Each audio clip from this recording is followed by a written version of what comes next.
Puji nama Tuhan. Shalom saudara-saudara dikasihi Tuhan. Apa kabar hari ini? Apa yang luar biasa Tuhan atau luar biasa masalahnya? Haleluya, Tuhan Yesus luar biasa. Pada saat ini kita kembali terkumpul tempat ini, kita akan menaikkan pujian, penyembahan, bahkan doa kita kepada Tuhan. Sebelum kita memulaikan ibadah kita, mari saudara semua angkat tangan, kita berdoa, membuka ibadah kita pada saat ini. Kita berdoa. Bapa, dalam nama Tuhan Yesus Kristus, kami mengucap syukur, terima kasih Tuhan buat kebaikan-Mu, buat anugerah-Mu dalam kehidupan kami. Kami boleh ada di tempat ini, kembali berkumpul dengan saudara-saudara kami di tempat ini. Bapa, kami akan menaikkan pujian, penyembahan kami yang terbaik. Kami berdoa, meminta kepada Engkau Tuhan, hadirat-Mu memenuhi setiap kami di tempat ini. Bahkan saudara-saudara kami yang ada di rumah Tuhan, tiada yang dapat membatasi hadirat-Mu bekerja buat kami di tempat ini. Dalam nama Tuhan Yesus, datanglah kerajaan-Mu, jadilah kehendak-Mu di tempat ini Tuhan. Di dalam nama Tuhan Yesus, sertai kami dalam ibadah ini dari awal pertengahan hingga berakhirnya ibadah ini. Di dalam nama Tuhan Yesus sama-sama kita katakan amin. Haleluya. Boleh jemaat semua bangkit berdiri. Kita berikan sorak-sorak bagi Tuhan. Semua bertepuk tangan untuk kebaikan Tuhan. Dan Tuhanlah yang pencipta langit dan bumi. Tuhan pemilik kehidupan kita. Mari sama-sama dengan kerinduan kita datang kepada Tuhan. Katakan pelukis cakrawala. Pelukis cakrawala, merangkai jagat raya, pencipta alam semesta. Katakan pemilik kehidupan. Pemilik kehidupan.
bersama-sama saudara dikasih Tuhan. Kita berikan yang terbaik bagi Tuhan. Ungkapan syukur yang terbaik bagi Tuhan. Datang dengan kerinduan hati. Menyembah Tuhan dalam bulan kebenaran. Sikaralabaya, sikaralaboya, ralabaya, sandaralabaya, sikaralaboya. Haleluya. Mari saudara jemaat yang kasih Tuhan. Angkat pujian, angkat penyembahan bagi Tuhan.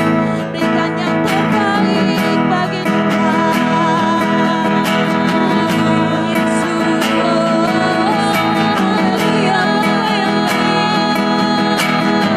Kami menyatakan Kau yang terbesar.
ini Tuhan, dalam roh dan kebenaran Yesus.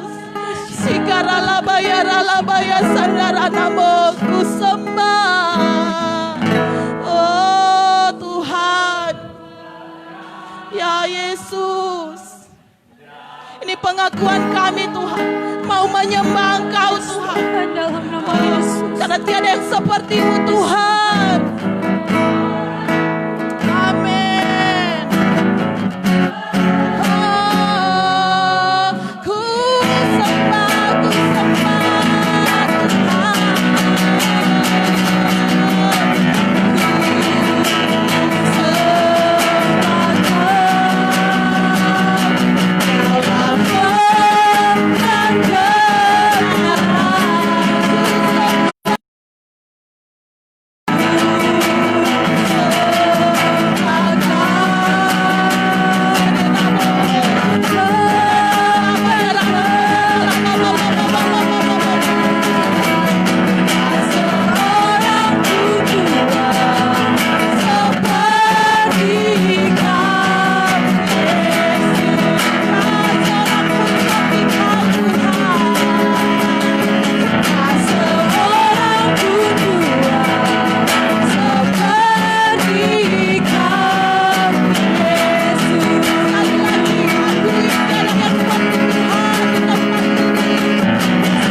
Kita satu dalam doa.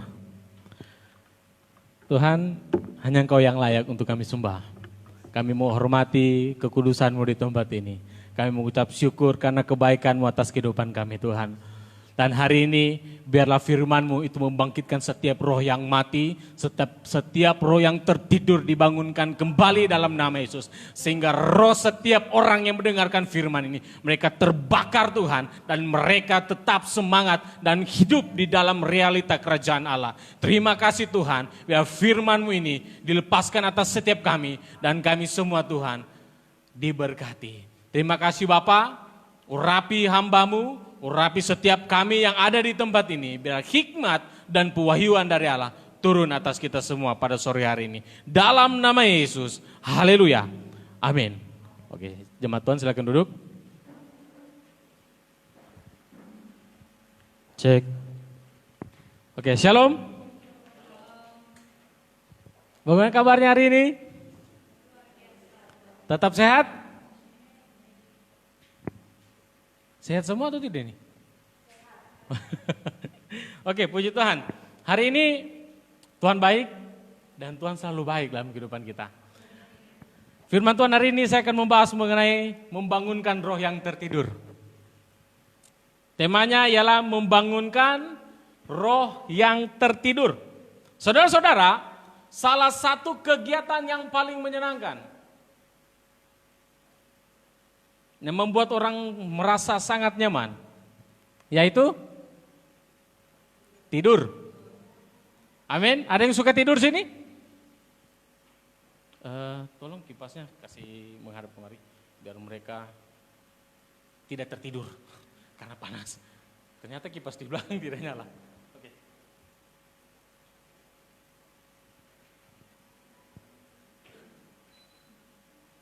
Sekali lagi, 2 kali, tekan 2 kali. Tekan 2 kali kipasnya. Sekali lagi. Kelewatan, oke. Sip. Tekan paling bawah. Baru tekan paling bawah. Oke. Oke, saya ulang lagi. Salah satu kegiatan yang paling menyenangkan yang ditunggu-tunggu oleh banyak mahasiswa atau orang-orang yang kerja yang setiap hari disibukkan oleh pekerjaan, tidur. Amin. Orang kalau sibuk berminggu-minggu, weekend, salah satu destinasi yang paling ditunggu-tunggu adalah kasur. Kapan tidur? Bantal, mana bantal? Ya kan? Mana bantal guling? Tidur adalah satu kegiatan yang paling disenangi banyak orang. Apalagi bagi mereka yang sibuk dalam pekerjaan. Mahasiswa yang sibuk urus skripsi, salah satu tujuan terpenting dalam hidup mereka setelah selesai, tidur untuk mengistirahatkan badan mereka. Saudara-saudara, apa yang bisa Anda lakukan ketika Anda tertidur?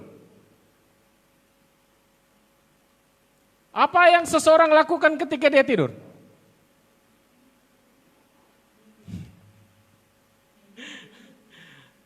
Saudara-saudara, ketika seseorang tidur, maka semua aktivitas dalam dirinya itu terhenti. Benar? Semua hubungannya dengan orang yang di luar di sekitarnya itu terputus. Jadi kalau ketika kita tidur, kita tidak buat apa-apa. Dan salah satu yang bisa terjadi kemungkinan besar ketika kita tertidur adalah bermimpi. Benar atau salah itu? Benar. Jadi kalau orang tidur, dia tidak buat apa-apa. Saudara-saudara, saya coba mengajak Anda semua untuk berpikir. Apa yang terjadi ketika roh Anda tertidur? Ketika roh manusia tertidur, apa yang terjadi dalam dirinya? Kalau kita secara fisik tertidur, semua aktivitas dalam dunia ini terhenti. Hubungan kita dengan orang lain putus dalam beberapa jam ketika tidur. Tetapi coba bayangkan ketika roh manusia tertidur, apa yang terjadi? Hanya satu kemungkinan yang terjadi, dia bermimpi. Saudara-saudara, kalau roh manusia tidur dan dia bermimpi, kita hanya bisa mengatakan bahwa kita hidup di dalam Tuhan, kita mendapatkan keselamatan, tapi cuma mimpi. Bayangkan saudara-saudaraku, bayangkan anak-anak muda, kalau rohmu tertidur dan engkau mengatakan saya sudah diselamatkan, padahal cuma mimpi. Begitu kamu bangun, jreng, neraka. Amin. Kalau kita sudah diselamatkan, baiklah kita hidup seperti orang yang sudah diselamatkan. Jadi kalau kita mengatakan saya Kristen dan saya sudah terima keselamatan, buktikan keselamatan itu dari gaya hidupmu. Jangan mimpi kita tertidur di dalam roh. Kita boleh tidur secara fisik, tapi roh tidak boleh tertidur. Amin. Jadi kalau roh kita tertidur, apa yang bisa terjadi? Kita bermimpi. Kita mendapatkan surga. Begitu kita buka mata, ternyata bukan surga. Saya coba untuk mempercepat khotbah ini. Sebenarnya lama. Saya coba untuk buat 2 sesi, tapi saya ringkas, seringkas-ringkasnya, supaya ini benar-benar selesai hari ini. Jadi saudara-saudariku, mari kamu duduk senyaman-nyaman mungkin saya agak lama 10 menit lewat dari waktu yang biasanya, tapi saya berharap kita semua bisa menyimak firman Tuhan ini. Kita buka dulu Efesus pasalnya yang kelima.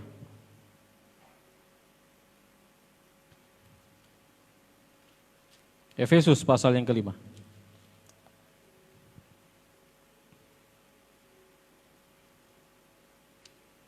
Ayatnya ke-14. Sudah dapat? Katakan amin. Oke, kita baca sama-sama 3, 2, 1.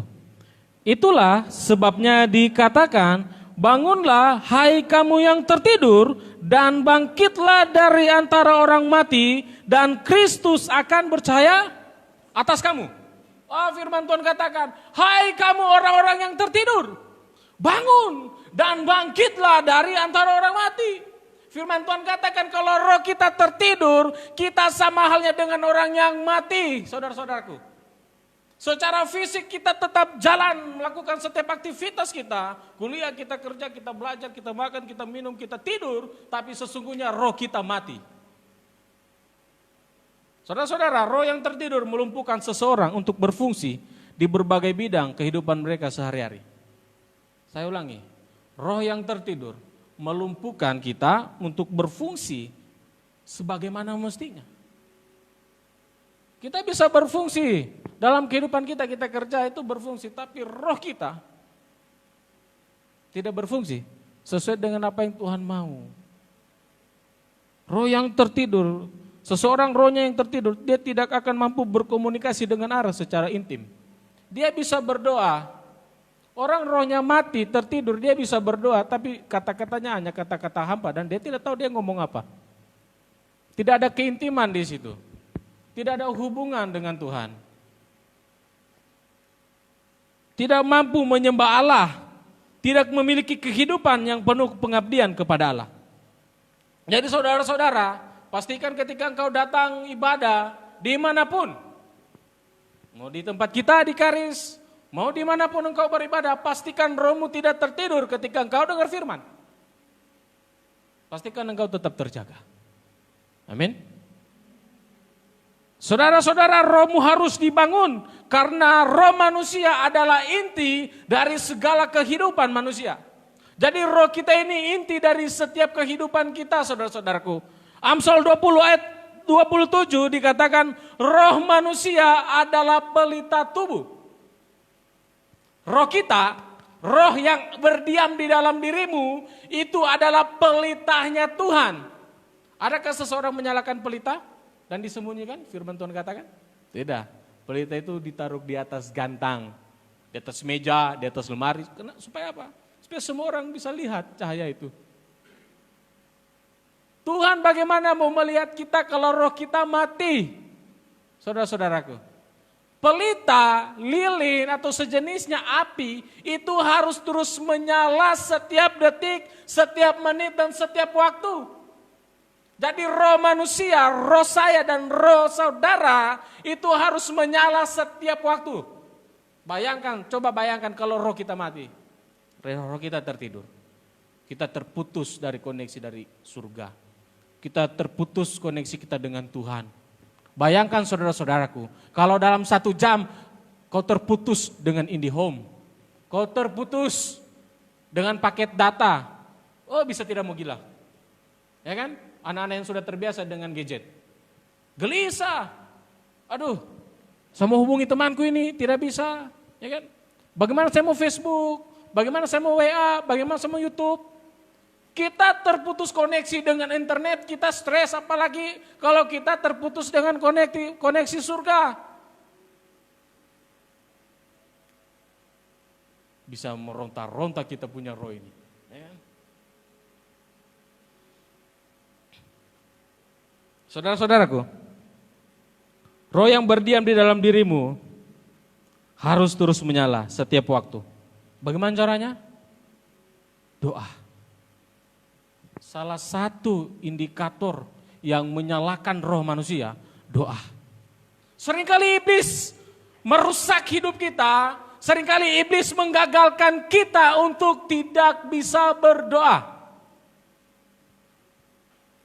Saudara-saudara harus tahu, iblis paling takut dengan orang yang berdoa.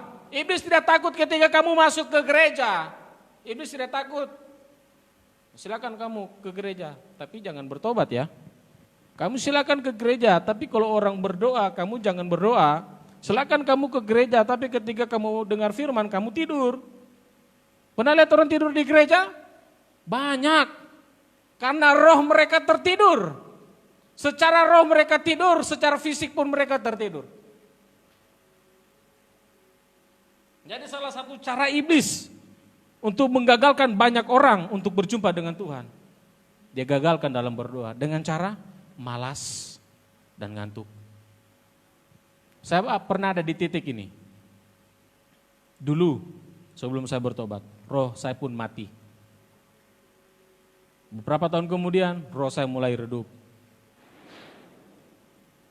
Saya paksakan diri saya. Saya waktu itu masih ada di rumah lama, istilah saya gereja lama. Di situ saya mulai dicas kembali, akhirnya saya hidup kembali. Saya mulai antusias dengan Tuhan. Beberapa saat kemudian, saya punya janjian dengan seorang hamba Tuhan, dia mentor saya di Jakarta. Saya bilang, saya secara pribadi kalau sudah mulai agak tidak enak saya rasa, saya langsung kontak, saya bilang, pastor tolong doakan saya lagi tidak enak. Oke, saya buat janjian dengan dia. Pastor kita doa jam 12 ya, tapi waktu Jakarta, berarti jam 11 di sana, di sini jam 12. Ingat, iblis tidak suka kita berdoa. Ingat, iblis tidak suka lihat saya dan saudara berdoa. Makanya begitu jam 11 waktu Palu, di sana jam 10, saya merasa ngantuk. Tiba-tiba saya mengantuk. Waduh, dan saya tidak bisa tahan. Saya tidur. Saudara-saudara, saya bangun jam 1 siang, di sana jam 12. Langsung dia kontak saya, pastor, maaf, istri saya sakit. Tiba-tiba sakit. Iblis punya banyak cara untuk menggagalkan kita untuk tidak berdoa. Bisa tidak agak siangan jam 1 artinya jam 2 waktu Palu. Saya mulai cuci muka, saya mulai mandi. Saya bilang ini pekerjaan setan ini supaya saya tidak bisa berdoa. Dengan ini saya punya mentor, saya punya orang rohani. Akhirnya saya cuci muka saya dan saya duduk. Saya saya tidak boleh tidur. Jam 2 saya berdoa. Dan hal supranatural itu terjadi. Saudara-saudara, iblis seringkali gagalkan Anda untuk datang berdoa. Waktunya berdoa hari Jumat, ngantuk, tiba-tiba sibuk, tiba-tiba rasa malas, sudah mandi mau pergi, malas pekerjaan setan. Saudara harus lawan. Kalau tidak, lama-kelamaan terbiasa roh Anda mati. Kalau roh kita mati, maka hubungan kita dengan Tuhan terputus. Bisa bayangkan kan, kalau roh seseorang mati? Nah ini, saudara-saudara luar biasa sekali. Jadi seseorang yang rohnya tertidur itu akan berdampak kepada tubuh jasmaninya, yaitu rasa ngantuk dan rasa lelah. Saya mau kasih contoh. Sumpama jam 7 malam kita akan doa, atau jam 6 lah kita doa. Di waktu yang bersamaan, teman calling. Kafe yuk, pilih mana? Pasti kafe. Jam 6 mau doa loh. Itu menandakan bahwa roh Anda tertidur. Doa yuk. Oke. Teman ajak. Tolong dulu saya, motorku mogok. Kita punya kasih, kita tolong orang. Ayo kita tolong dari jam 4. Lama di bengkel, jam 6. Sudahlah minggu depan. Iblis punya banyak cara untuk menggagalkan kita untuk tidak berdoa. Saudara harus peka akan hal ini. Dan saudara harus sadar. Dan ini bukan hal-hal untuk kita anggap sepele, anak-anak Tuhan. Jadi saya akan masuk lebih dalam lagi. Dampak dari roh seseorang yang tertidur. Yang pertama, tidak bisa merasakan hadirat Allah saat beribadah bersama. Jadi ketika roh orang tertidur, dia datang ibadah tapi dia tidak bisa merasakan hadirat Allah. Seseorang yang memiliki roh yang terjaga, roh yang hidup, dapat masuk ke dalam ibadah penyembahan dan merasakan hadirat Roh Kudus di dalam dirinya. Sedangkan orang yang rohnya tertidur sangat sulit memuji dan menyembah dengan sukacita yang seharusnya terjadi ketika roh Allah turun. Kan ada musiknya itu, ada lagunya. Bila roh Allah ada di sini, ya kan? Kulihat perubahan pada setiap wajah. Jadi ketika Roh Kudus turun, kuasa Allah roh turun, maka kita ada spirit yang baru untuk memuji, menyembah Tuhan dan berdoa. Dan muka kita berubah, ada kemuliaan Tuhan. Atau mungkin mereka yang rohnya tertidur pun bisa merasakan hadirat Allah ketika datang, tapi begitu pulang hadirat Allah hilang karena mereka tidak bisa tetap tinggal di dalam hadirat Allah. Nah, itu orang yang tertidur seperti itu. Yang kedua, tidak bisa merasakan hadirat Allah dalam saat teduh pribadi.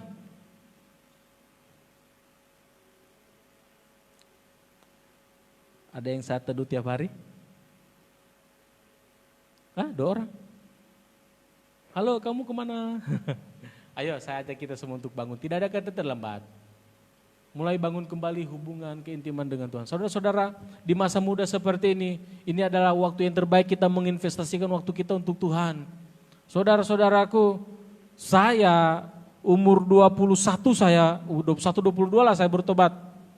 Dan saya terima Tuhan, belum lama. Dan saya menyesal, saya bilang kenapa tidak waktu saya sekolah, saya kenal Tuhan. Mungkin masa depanku, juga sekarang, saya bisa kenal Tuhan lebih dekat lagi. Saya ajak kita semua, saudara-saudara, kau tidak akan pernah rugi ketika kau investasikan waktu hidupmu di dalam Tuhan. Tidak ada ruginya daripada engkau lantung sana, lantung sini, mencoba ini, mencoba itu. Saya secara pribadi beberapa tahun lalu pernah melarikan diri dari Tuhan dalam pelayanan. Saya sempat mau kabur, saya tidak mau pelayanan, tapi Tuhan terus kejar loh. Lebih baik saya ditangkap Tuhan daripada saya ditangkap dunia. Saudara-saudara, lebih baik engkau ditangkap Tuhan daripada engkau ditangkap dunia. Engkau bisa menghasilkan banyak uang, engkau bisa punya investasi banyak, tapi begitu kau mati kau mau kemana? Kau bisa beli ini, kau bisa beli itu, tapi engkau satu kehilangan dalam hidupmu. Engkau tidak punya damai sejahtera. Engkau selalu dirundung ketakutan, kecemasan, ketakutan. Engkau terus selalu gelisah. Pastikan roh Anda tertidur. Terbangun, jangan tertidur. Itu yang kedua. Yang ketiga, tidak bisa berkomunikasi dengan Allah secara nyata. Saudara-saudara, Allah itu nyata. Kalau orang beranggapan mana mungkin kita bisa bicara dengan Tuhan, mana mungkin kita bisa berkomunikasi dengan Tuhan, itu tidak mungkin. Tidak mungkin bagi mereka yang tertidur di dalam roh, tapi itu nyata bagi mereka yang tetap terjaga.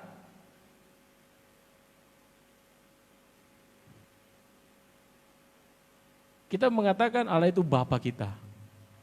Coba bayangkan, kamu punya papa dari kecil sampai besar kamu tidak pernah komunikasi. Papa macam apa itu?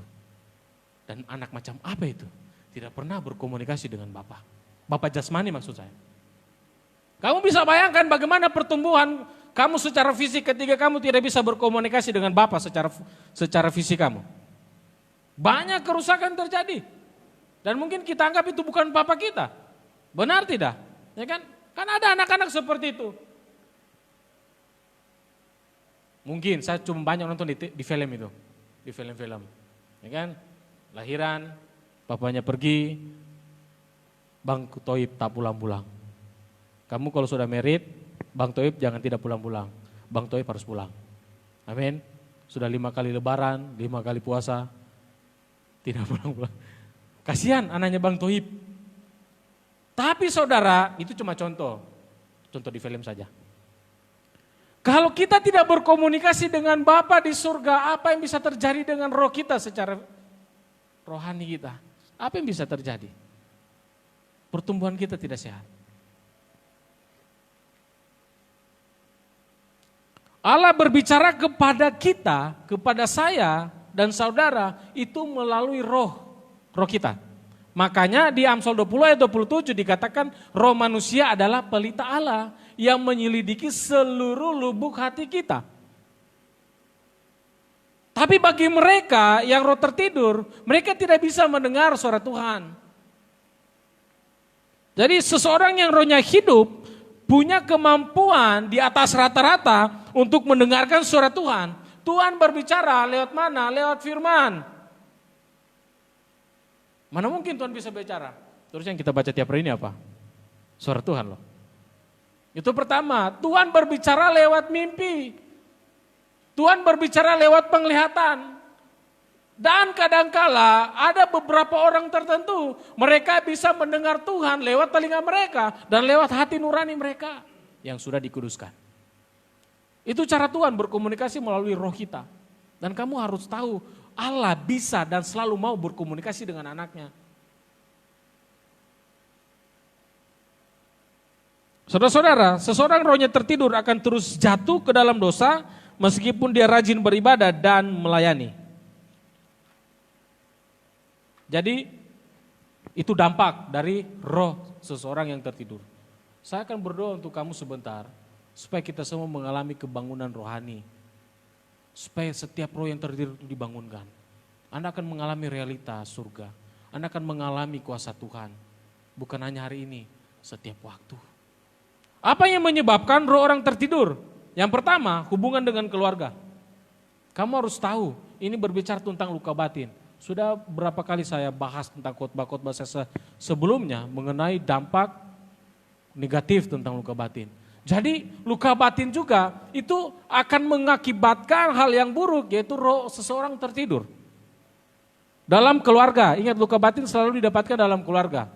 Kehilangan didikan, hilangnya kasih sayang, dan hidup tidak disiplin. Yang kedua, yang menyebabkan roh tertidur, mengabaikan kehidupan doa dan ibadah. Yang ketiga, menarik diri dari komunitas rohani. Yang keempat, jatuh dan hidup di dalam dosa. Saudara harus tahu, jatuh dan hidup itu beda. Orang benar bisa jatuh, tapi orang hidup di dalam dosa, tetap di dalam dosa. Dia tidak bisa bangkit. Jadi harus bisa bedakan. Orang benar masih bisa jatuh, tapi ketika jatuh dia tahu kapan bangkit. Tapi orang yang hidup di dalam dosa, dia tidak tahu bahwa itu dosa. Oh ternyata seperti ini. Ini yang menyebabkan roh seseorang tertidur. Sekarang, bagaimana cara membangunkan roh yang tertidur? Saya akan coba cepat. Yang pertama, untuk membangun roh seseorang, roh saya dan roh saudara, itu harus melalui proses. Prosesnya ialah proses penyembuhan dan proses pemeliharaan. Jadi ketika sudah disembuhkan harus dipelihara. Saudara ketika saudara jatuh dari motor, itu pertama disembuhkan. Amin. Habis disembuhkan, kasih jatuh, dipelihara, dijaga supaya kita tidak jatuh lagi. Langkah pertama, saudara harus benar-benar sadar bahwa masalah ini memang ada.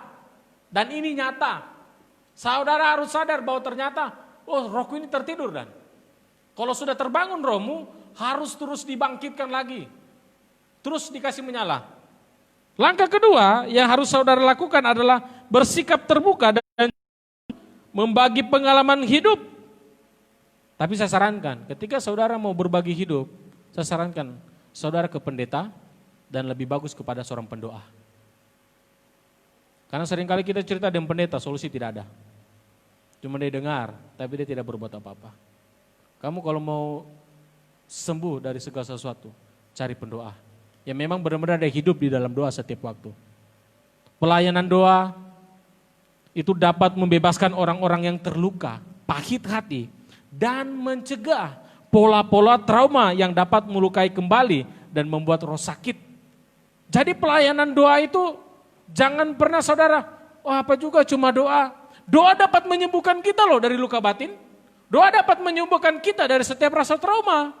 Intinya ketika saudara datang berdoa, saudara sungguh-sungguh, Tuhan saya mau sembuh Tuhan. Pelayanan doa seperti itu.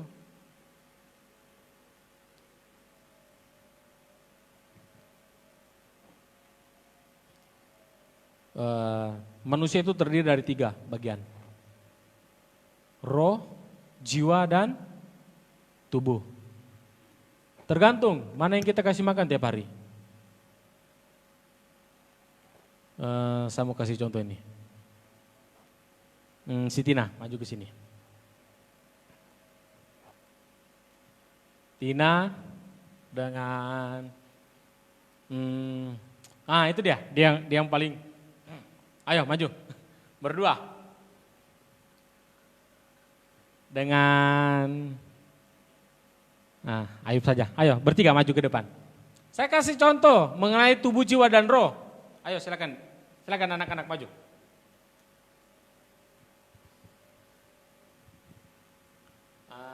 Oke, kamu di sini. Kamu di sana. Sela di sana. Ayub di tengah. Jiwa, ini orangnya netral. Dia mau ikut siapapun bisa. Tiap hari kamu kasih makan apa? Roh kamu atau tubuh jasmani kamu? Kalau yang kamu kasih makan setiap hari itu tubuh jasmani, maka jiwa itu akan ke sana. Ini tubuh jasmani. Gede kan? Coba gini. Besar. Coba kamu pegangan bertiga. Kamu pegangan bertiga. Ini jiwamu. Ini rohmu. Ini tubuhmu. Kalau tiap hari yang kau kasih makan tubuh, maka jiwa akan ke sana. Roh memang penurut, tapi daging lemah. Roh ini mau saja dia mengikuti kehendak Tuhan, tapi tergantung ini. Kalau yang tiap hari kau kasih makan tubuh, ini kehendak kita, jiwa itu berbicara tentang pikiran, kemauan, dan kehendak kita. Kita ingin berdoa, kita ingin melakukan kehendak Allah, tapi yang tiap hari dikasih makan ini tubuh gede loh. Maka jiwa tidak bisa melakukan kehendak Allah. Tarik dia. Coba kamu tarik-tarikan, mana menang? Kamu tarik dia. Ini pasti kalah. Betul tidak? Maaf. Tapi coba yang dikasih makan tiap hari, roh. Bunyi kan? Sekalipun sana besar, tapi saya lebih besar. Begitu tubuh mau melakukan dosa, dia akan tarik jiwa untuk melakukan dosa. Untuk menyimpang dari kehendak Allah. Tapi begitu dia tarik, coba tarik. Tarik dia. Tidak bisa, saya akan tarik. Maka roh kita akan menang. Tergantung mana yang kita kasih makan. Silakan duduk anak-anak. Seperti itu, tubuh, jiwa, dan roh saudara-saudara. Satu hari berapa kali makan? Angkat tangan yang 5. Sana ternyata dia ada. 5 kali sehari. Kalau roh kita dikasih makan hanya 1 minggu 1 kali, yaitu ibadah minggu, dan belum tentu kita buka Alkitab di gereja, bagaimana roh kita mau sehat saudara-saudaraku? Tidak bisa. Kalau kamu makan bisa 5 kali sehari, kamu harus doa bisa minimal 6 kali. Harus lebih banyak roh loh. Jangan tubuh. Kecuali kamu makan 1 hari 1 kali, silakan kamu berdoa 2 kali. Oke, saya lanjut. Itu mengenai tubuh, jiwa, dan roh. Jadi kalau kehendak kita mau melakukan kehendak apa? Kasih makan rohmu. Ini roh tadi sebelah sini. Sini tubuh. Kasih makan rohmu. Firman, pujian, penyembahan.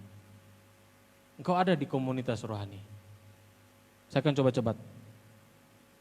Jadi saudara-saudara, jika dosa yang membuat rohmu tertidur dan tidak berfungsi, sekali lagi saya harus tekankan, kamu harus didoakan. Harus didoakan. Tapi harus yang doakan kamu para pendoa, bukan orang sembarang. Supaya kamu dapat terjaga kembali, kemudian kamu dapat memberi makan roh kamu. Saudara harus tetap berada di dalam komunitas doa. Orang-orang yang hidup di dalam firman dan penyembahan, orang-orang yang peduli dengan masalah rohani. Kamu kalau tiap hari baku bawa dengan orang yang tidak suka dengan hal rohani, maka kamu jiwa tadi yang di tengah itu akan ikut ke sana. Ayo kita ke sana. Seperti saudara-saudara. Matius 26 ayat 41, kita baca sama-sama.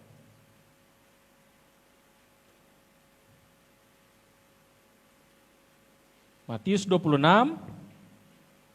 ayatnya yang ke-41.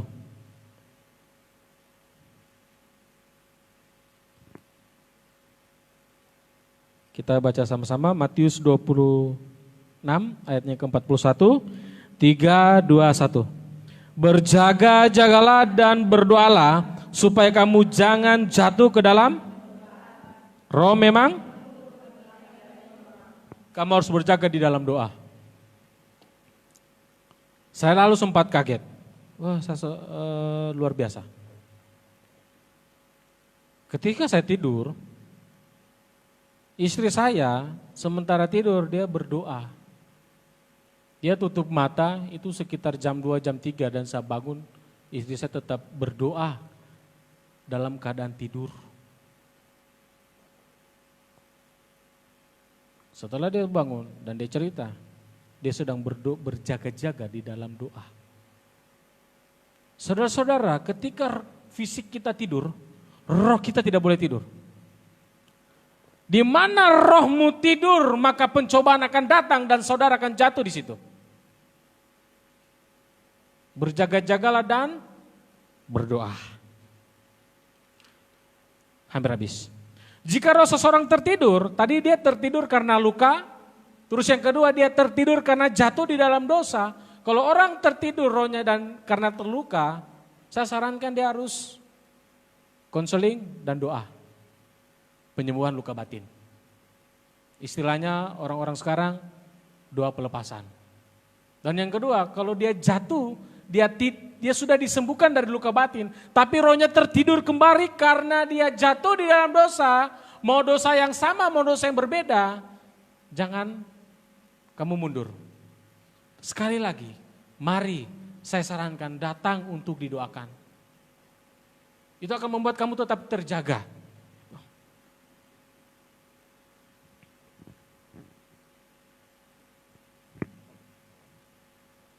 Yang ketiga, jika seseorang tertidur karena dia menjauhkan diri dari persekutuan orang percaya. Kan seperti itu. Sudah disembuhkan, masuk dalam persekutuan orang percaya, jatuh di dalam dosa, dia bangkit lagi karena didoakan dan dia mulai bersemangat. Tapi tiba-tiba tanpa sebab dia hilang dari persekutuan orang percaya. Apa yang harus kita lakukan? Kita harus periksa diri kita. Mungkin, saudara-saudara, mungkin ada luka yang di masa lalu tidak dibereskan.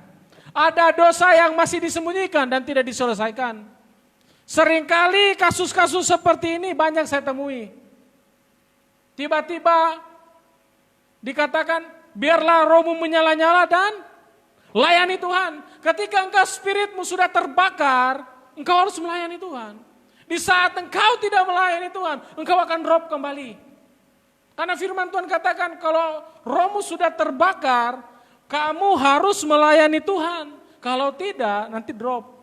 Jadi salah satu yang menjaga kita untuk tetap konsisten, pelayanan. Kamu harus coba itu, dimanapun.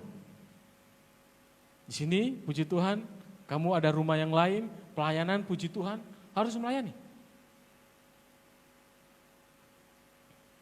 Jadi akar permasalahannya karena ada luka yang tidak diselesaikan. Mungkin ketika doa konseling ada sesuatu yang dia tidak mau cerita dan mungkin dia malu untuk cerita. Akhirnya begitu dia sudah berapi-api, tiba-tiba jatuh. Itu bahayanya di situ. Jadi saudara-saudara harus benar-benar membereskan hal ini. Saudaraku, penyingkapan, pengampunan, pertobatan, doa dan penyembahan itu adalah hal yang selalu berhasil. Kami sudah kerjakan itu di dalam pelayanan. Doa konseling, pengampunan, pembongkaran luka-luka batin dan penyembuhan melalui doa dan penyembahan itu selalu berhasil untuk menyembuhkan orang yang terluka dan untuk membangunkan roh yang tertidur dan menjaganya tetap hidup dan berfungsi terus-menerus terkoneksi dengan Allah. Jadi saudaraku, membangunkan kembali roh yang tertidur tidak dapat dikerjakan oleh diri kita sendiri. Kita butuh orang lain. Makanya di Yakobus katakan, hendaklah kamu saling mengaku dosa supaya kamu sembuh. Kamu mengaku. Adakah orang mengaku dosa sendiri? Bro, tadi saya bikin dosa. Kamu ngomong sama siapa? Sama mimbar. Ngomong dengan orang yang dapat dipercaya. Orang yang rohaninya memang dapat dipercaya loh. Dan saya sarankan kepada para pendoa syafaat. Itu saya sarankan kalau ada. Terus itu adalah suatu proses yang membutuhkan. Jadi dalam doa pemulihan itu kita butuh orang lain. Kebangunan rohani terjadi paling baik dan paling efektif dengan cara menjalani hubungan dengan kelompok rohani, terlibat dalam doa-doa setiap waktu. Makanya anak-anak Aris selalu saya sampaikan hari Jumat doa, bukan supaya kamu terlibat, bukan hanya sekedar kamu datang doa, bukan. Ketika roh Anda tertidur, kita akan bangunkan di situ. Tapi ingat itu pilihan. Rohmu terbangun, kau terkoneksi dengan Tuhan. Rohmu tertidur, engkau hanya bisa bermimpi bahwa saya sudah diselamatkan, namun sebenarnya belum diselamatkan. Penting sekali saudaraku. Kita punya rumah secara rohani, kita punya komunitas, kita punya kelompok untuk bisa berbagi satu dengan yang lainnya. Kita akan berdoa.